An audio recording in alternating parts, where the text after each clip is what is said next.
तो नमस्कार जयराम जी की मेरे महारथी दिल खोल करके स्वागत है आप सभी का आज की इस धमाकेदार क्लास में। तो चलिए अपने अस्त्र शस्त्र और ब्रह्मास्त्र निकालिए और शुरू करते हैं गणित के साथ महाभारत।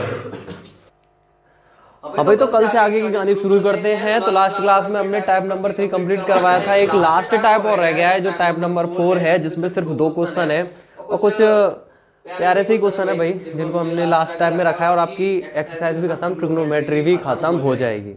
फिर शुरू करेंगे एक नया टॉपिक। तो देखिए हमारी ट्रिग्नोमेट्री की सबसे लास्ट वाली एक्सरसाइज का सबसे लास्ट वाले टाइप का क्वेश्चन नंबर 1 कुछ इस तरीके से, यदि 2 sine square equal sine square 60 plus sine square 45 तो साइन ए का मान ज्ञात कीजिए। तो साइन ए का मान ज्ञात कीजिए। हमें साइन ए का मान निकालना है अगर हमारे पास ये डाटा दे रखा है। ठीक है भाई, तो सबसे पहले इस डाटा को क्या करेंगे, जैसा है वैसा निकाल लेंगे भाई इधर भीड़ में से। तो 2 sine square equal sine square 60 plus sine square 45, यही तो है। अब हम क्या करेंगे, हमें साइन ए की तो वैल्यू निकालनी है। इसका मतलब यहाँ इधर साइन ए अकेला करना है। तो हमें ये दिख रहा है कि हाँ हम इसको सॉल्व कर सकते हैं, क्योंकि साइन 60 की वैल्यू होती है, 45 की वैल्यू होती है। तो पहले इसको सॉल्व कर लेते हैं, अभी स्क्वायर वगैरह को उधर नहीं भेजते। तो 2 साइन स्क्वायर ए इक्वल आ जाएगा, देखिए साइन 60 की वैल्यू कितनी होती है, √3/2। तो √3/2। अब देखिए साइन का स्क्वायर है तो इसका भी स्क्वायर हो जाएगा, प्लस है तो प्लस। ऐसी साइन 45 की वैल्यू होती है 1/√2, तो 1/√2 स्क्वायर है तो इसका भी होल स्क्वायर हो जाएगा। अब बात करें 2 साइन स्क्वायर इक्वल ये कितना हो जाएगा, 3/4 ना हो जाएगा, प्लस ये कितना हो जाएगा 1/2 ना हो जाएगा, स्क्वायर से रूट खत्म हो जाएगा। बात करें 2 साइन स्क्वायर इक्वल क्या हो जाएगा, अब इसको भाई हम सॉल्व कर लेंगे। तो 4 एलसीएम आ जाएगा, तो 3 प्लस का 2 2 आ जाएगा। यानी कि अब हम बात करें कि साइन स्क्वायर इक्वल कितना आ जाएगा, तो ये आ जाएगा 3 और 2 5 बट्टे, ये 2 बट्टे में ही तो चला जाएगा, तो 4 गुणा 2। भाई इधर बट्टे में ही तो गुणा हो जाएगा, तो 4 दूनी 8 हो जाएगा, ये है ना।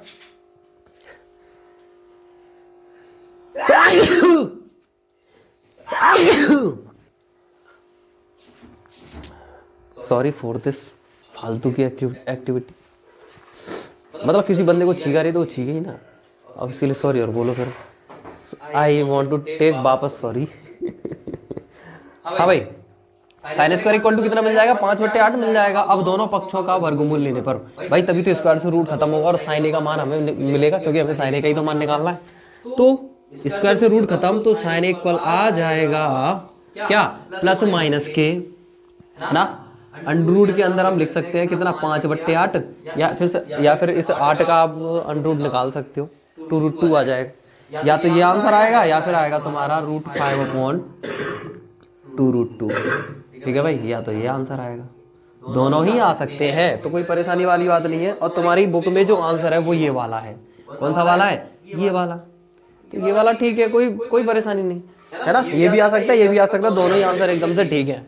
ठीक है भाई, चलिए बुक में वाला आंसर है, जल्दी से नोट कीजिए। बढ़ते हैं दूसरे क्वेश्चन की तरफ। ये बहुत ही ज्यादा बेसिक था भाई, एक बार फिर से देख लीजिए। क्वेश्चन हमारे पास ये है, कह रहा है इसको सॉल्व करके ना साइन ए का मान निकालो, है ना। और साइन ए हमारे पास पहले से ही, यानी कि हमें पता है इसको अकेला कर लेंगे तो मजा आ जाएगा। लेकिन इसको भी तो सॉल्व कर लेंगे, ये भी तो सॉल्व हो जाएगा, क्योंकि साइन 60 की वैल्यू √3/2 होती है और स्क्वायर कर दिया। साइन 45 की वैल्यू 1/2 होती है, स्क्वायर है तो होल स्क्वायर कर दिया, कोई दिक्कत वाली बात नहीं। अब 2 साइन स्क्वायर इक्वल कितना आ जाएगा, देखिए स्क्वायर करेंगे तो √3 का स्क्वायर 3 होगा, 2 का स्क्वायर 4 होगा, 1 का स्क्वायर 1 ही होगा, √2 का स्क्वायर 2 होगा। ठीक है भाई, अब ये भिन्न है, क्या है भिन्न, इसको सॉल्व कर लो। तो 4 और 2 का एलसीएम 4 आ जाएगा, ऊपर कितना 3 का 3 प्लस 2 दूनी 4, तो 2 एकम 2 जुड़ जाएंगे, 5/8 आ जाएगा।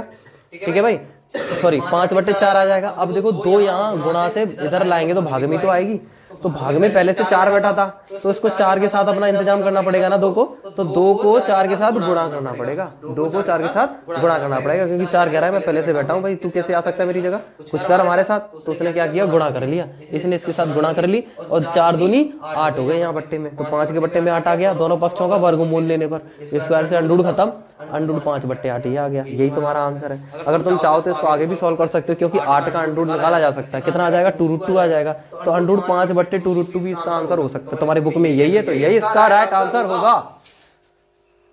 बढ़ते हैं अगले क्वेश्चन की तरफ, खत्म कर दो इसकी कहानी।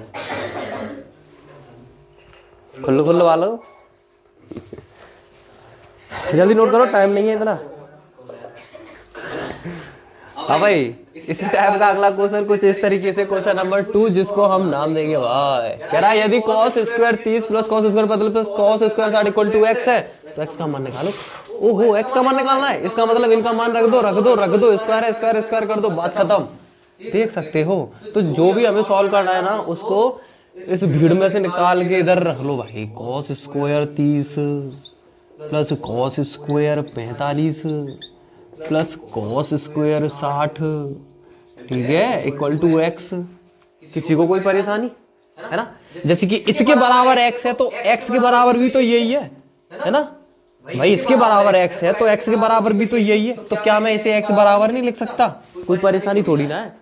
अब cos स्क्वायर 30 है, यानी cos 30 की वैल्यू √3/2, √3/2, अगर स्क्वायर है तो स्क्वायर लगा दो, प्लस तो प्लस। cos स्क्वायर 45 की वैल्यू 1/√2, स्क्वायर लग रहा है तो भैया स्क्वायर लगा दो, प्लस है तो प्लस। cos स्क्वायर 60, cos 60 की वैल्यू कितनी होती है? 1/2, स्क्वायर लग रहा है तो भैया स्क्वायर लगा दो, बात खत्म। ठीक है, अगर ये x के बराबर है तो ये भी तो x के बराबर हो सकता है, तो x बराबर लिख दिया मैंने, कोई परेशानी वाली बात नहीं है। अच्छा लगता है ना, थोड़ा मजा आता है, इसीलिए लिख दिया है ना। तो 3 क्या आ जाएगा? ये 4, अंडूड खत्म हो जाएगा, 2 का स्क्वायर 4 हो जाएगा, 1 का स्क्वायर 1 ही होता है ना, करके देख लेना, नहीं बताओ तो। अंडूड 2 का स्क्वायर 2 ही होता है, प्लस 1/4। अब x बराबर, क्या तुम एलसीएम लेना नहीं जानते हो? 2 दूनी 4, 2 एकम 2 नहीं होते हैं क्या? 3 और 2 5 और 1 6 नहीं होते हैं? तो x बराबर क्या ये 6/4 नहीं आएगा, है ना? क्या ये कट नहीं जाएंगे? 3 से 2, ओ माय गॉड, x बराबर आ गया 3/2, यही इसका क्या हो जाएगा छोरो आंसर। ठीक है भाई, जल्दी से नोट करो, बढ़ते अगले क्वेश्चन की तरफ। इसमें समझाने वाला और समझने वाला कुछ भी नहीं था, बस मान रख दिए, बात खत्म। हाँ भाई, जैसा कि हमारी ट्रिग्नोमेट्री बिल्कुल खत्म हो चुकी है, तो लेकिन मैंने लास्ट सैटरडे वाली क्लास में इनको टेस्ट दिया था, तो टेस्ट में कुछ डाउट्स बने थे भाई, है ना? तो उनमें डाउट नंबर 1 कुछ इस तरीके से है भाई कि त्रिकोणमितीय अनुपातों, ये क्या है? ट्रिग्नोमेट्री डाउट नंबर 1, त्रिकोणमितीय अनुपातों साइन ए, सेक ए और टेन ए। साइन ए को, सेक ए को और टेन ए को किसके पदों में लिखना है कि कॉट ए के पदों में लिखना है? जैसे हम साइन ए को कोसेक के पदों में लिख सकते हैं ना, 1/कोसेक कोसेक, ऐसी साइन ए को कॉट के पदों में क्या लिख सकते हैं, वो हमें बताना है। ऐसी सेक को, जैसे सेक को हम कॉस के पदों में लिख सकते हैं 1/cos से, ऐसे हमें बताना है सेक को हम कॉट के पदों में क्या लिख सकते हैं। ऐसे हमें टेन को भी बताना है क्या कॉट के पदों में कैसे लिख सकते हैं। तो टेन को तो सीधा ही लिखते हैं 1/cot, है ना? देखो भाई इसका सॉल्यूशन।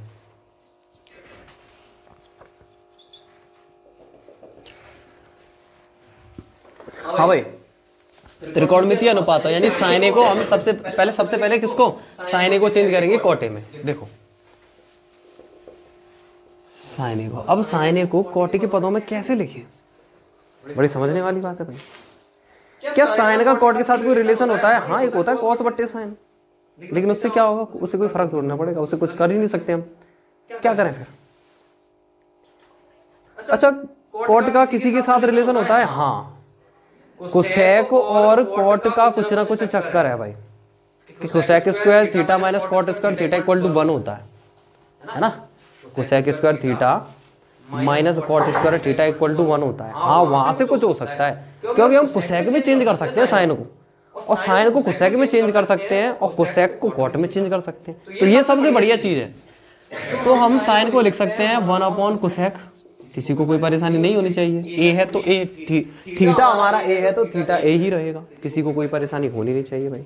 अब हमें एक चीज पता है, अब हमें क्या पता है कि कोसेक थीटा इक्वल टू क्या होता है। देखो, कोसेक थीटा इक्वल टू होता है हमारा अंडर रूट में, ठीक है, 1 प्लस के कॉट स्क्वायर थीटा, यानी कॉट स्क्वायर, यही तो होता है कि नहीं होता? होता है ना? अरे भाई मेरे देखो इधर, क्या cosec square theta minus cot square theta equal to 1 नहीं होता? तो यहाँ से हम कॉट स्क्वायर को उधर ले जाएंगे तो cosec square theta equal to 1 plus के कॉट स्क्वायर थीटा नहीं हो जाएगा? और दोनों पक्षों का वर्गमूल लेने पर, क्योंकि हमें कोसेक थीटा है हमारे पास, तो कोसेक रहना चाहिए, स्क्वायर थोड़ी ना चाहिए हमें। तो दोनों पक्षों का जब वर्गमूल कर लेंगे तो कोसेक थीटा इक्वल आ जाएगा अंडर रूट में 1 प्लस के कॉट स्क्वायर। समझ में आ गया होगा? किसी को कोई परेशानी? वर्गमूल ले लिया दोनों पक्षों का। तो इस तरीके से कोसेक बराबर मैंने ये लिख दिया।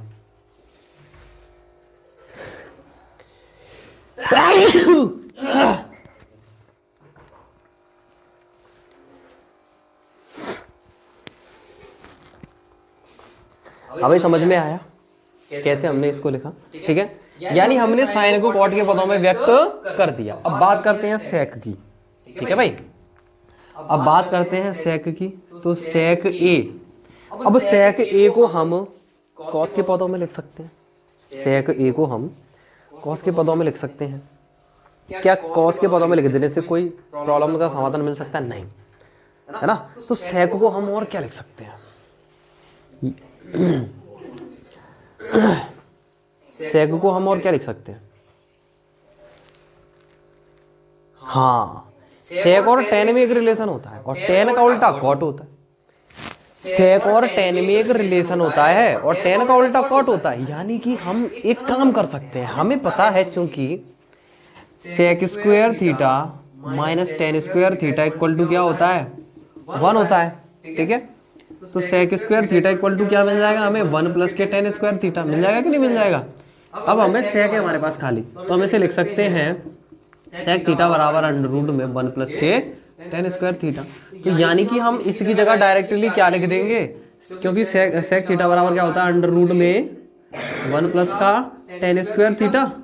अब मेरे प्यारे साथियों, टेन स्क्वायर थीटा को हम क्या लिख सकते हैं? देखो, तो सेक इक्वल आ जाएगा अंडर रूट में 1 प्लस के 1 अपॉन कॉट स्क्वायर थीटा। लिख सकते हैं कि नहीं? है ना। ए है तो थीटा की जगह क्या होगा? ए। थीटा की जगह क्या होगा? ए। बात समझ में आई कि नहीं आई भाई? किसी को कोई परेशानी नहीं होनी चाहिए। तो यानी कि भैया अब तो लिख ही गया, कॉट के पदों में लिखिएगा भाई, यही तक छोड़ दो, इतना ही कह रहा था। लेकिन देखो सॉल्व भी तो हो रहा है, अभी सॉल्व करो आगे। तो सेक इक्वल आ जाएगा अंडर रूट में, जब एलसीएम लेंगे तो कॉट स्क्वायर एलसीएम आ जाएगा ये, और ये आ जाएगा 1 प्लस का कॉट स्क्वायर। ऊपर क्या आ जाएगा? 1 प्लस के, अरे भिन्न सॉल्व कर देना भाई। 1 इधर आता, कॉट स्क्वायर इधर आता, मैंने बस आगे पीछे लिख दिया, कोई परेशानी थोड़ी ना है। अब ऐसे ही आगे, इससे भी आगे इसको सॉल्व कर सकते हैं, है ना। इससे भी आगे सॉल्व कर सकते हैं, बिल्कुल। सेक इक्वल क्या आ जाएगा? सेक इक्वल आ जाएगा, देखो ऊपर वाले के साथ अंडर रूट 1 प्लस के कॉट स्क्वायर अपॉन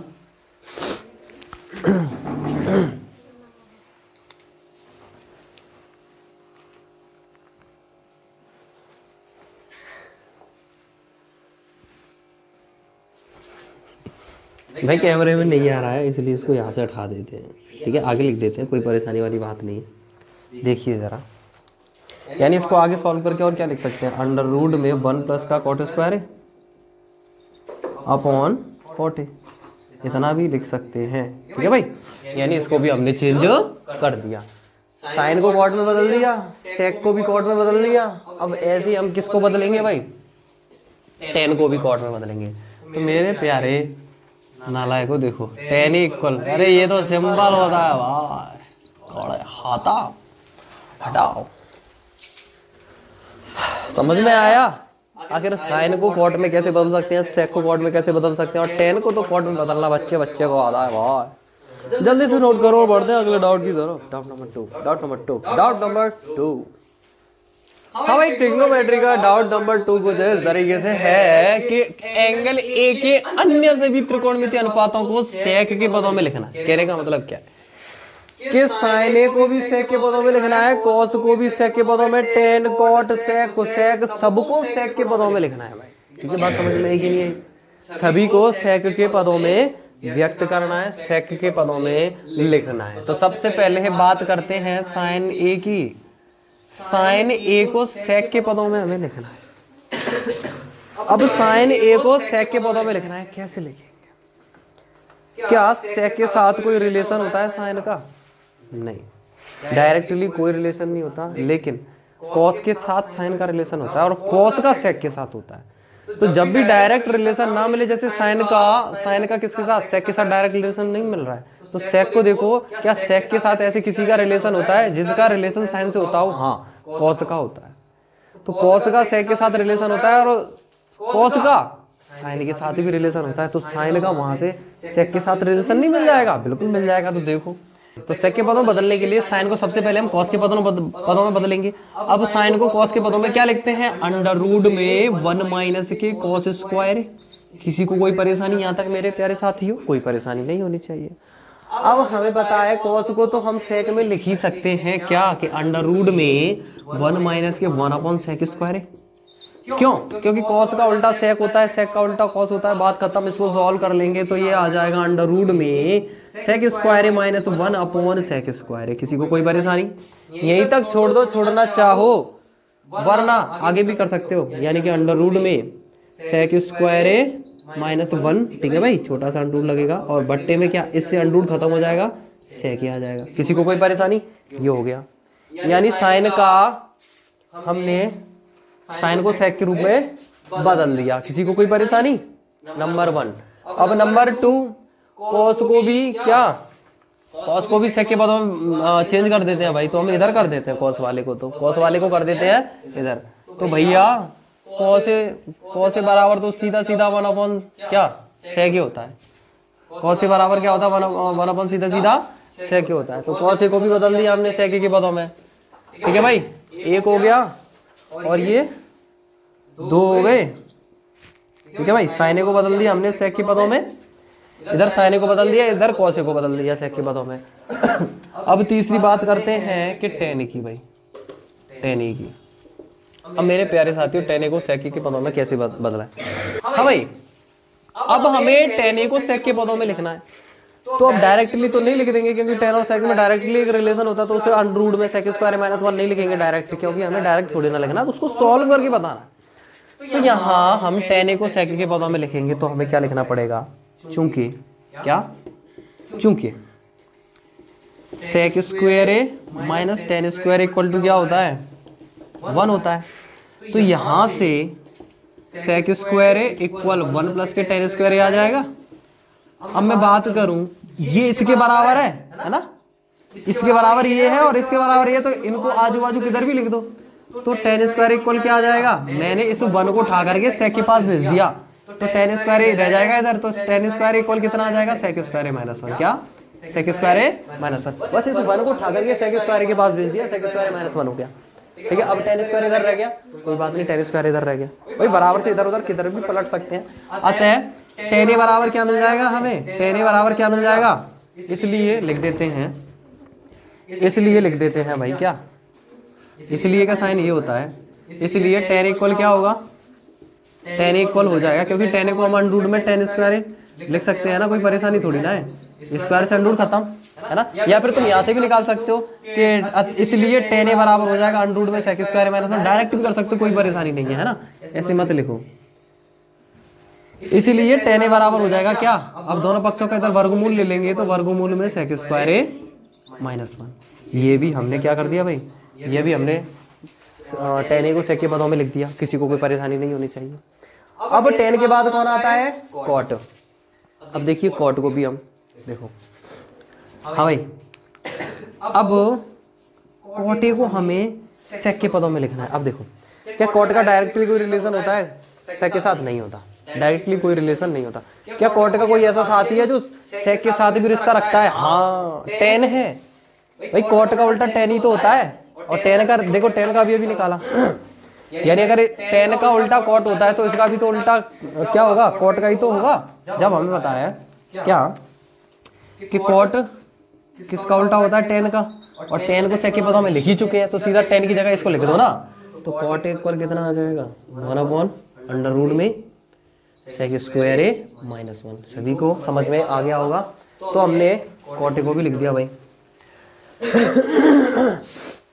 साइन को लिख दिया, कॉस को लिख दिया, टेन को लिख दिया, कॉट को लिख दिया। अब कहो सेक को लिखेंगे, अरे सेक के पदों में तो लिखना है, तो सेक को नहीं लिखेंगे। अब लास्ट बचा है कोसेक, लास्ट बचा है कोसेक। तो कोसेक, हाँ, कोसेक ए को हमें क्या लिखना है, अब कोसेक को ए को भी सेक के पदों में लिखना है। देखो कैसे लिखेंगे, हाँ भाई। तो हम क्या करेंगे, डायरेक्टली हम कह सकते हैं कि कोसेक इक्वल क्या होगा, 1 अपॉन साइन ए होगा। ओ भाई साहब, साइन को हम निकाल चुके हैं, यानी कि कोसेक इक्वल कितना आ जाएगा। अब 1 अपॉन साइन ए का मतलब है 1 अपॉन साइन ए जब निकालेंगे तो ये भी तो उल्टा हो जाएगा, तो सेक ए ऊपर आ जाएगा ना, और नीचे क्या आ जाएगा, अंडर रूट में सेक स्क्वायर -1। ये भी हो गया, ये भी हो गया, ये सब हो गया, बात खत्म। किसी को कोई परेशानी वाली बात? तो मेरे प्यारे साथियों, ट्रिग्नोमेट्री आज खत्म होती है। आज ये हमारा लास्ट क्वेश्चन था ट्रिग्नोमेट्री का। अब अगला टॉपिक शुरू करेंगे नेक्स्ट क्लास से। अब इनका कोई डाउट भी नहीं है भाई। तुम लोगों का अगर कोई डाउट भी रहा हो ट्रिग्नोमेट्री में तो मुझे बता देना, और सारी क्लासेस का रिवीजन कर लेना। अगर कहीं से भी तुम्हें किसी भी एक्सरसाइज में कहीं दिक्कत हुई हो या कोई क्वेश्चन वगैरह दिक्कत कर रहा हो तो आप लोग पिछली क्लासों को ले सकते हैं, उनका रिवीजन कर सकते हैं। ट्रिग्नोमेट्री हमारी तरफ से बिल्कुल कंप्लीट है। इससे ज़्यादा लेवल कहीं पूछा ही नहीं जाएगा भाई। तुम्हारे स्कूल में कॉलेज में जो भी बुक चल रही होगी ना, सब तुम लोग हैंडल कर लोगे, कोई परेशानी नहीं आएगी किसी भी प्रकाशन की बुक हो। हमने जो तुम्हें कंटेंट दिया है ना, बहुत अच्छा खासा दिया है, लेवल अच्छा खासा है। एनसीईआरटी लेकिन जो तुम्हारे सिलेबस में ना एनसीईआरटी में वही है, बस क्वेश्चंस का लेवल थोड़ा अच्छा खासा था। हमारे क्वेश्चंस का काफ़ी सारे क्वेश्चंस कराए हमने। समथिंग 25 क्लास हो चुकी है ट्रिग्नोमेट्री की।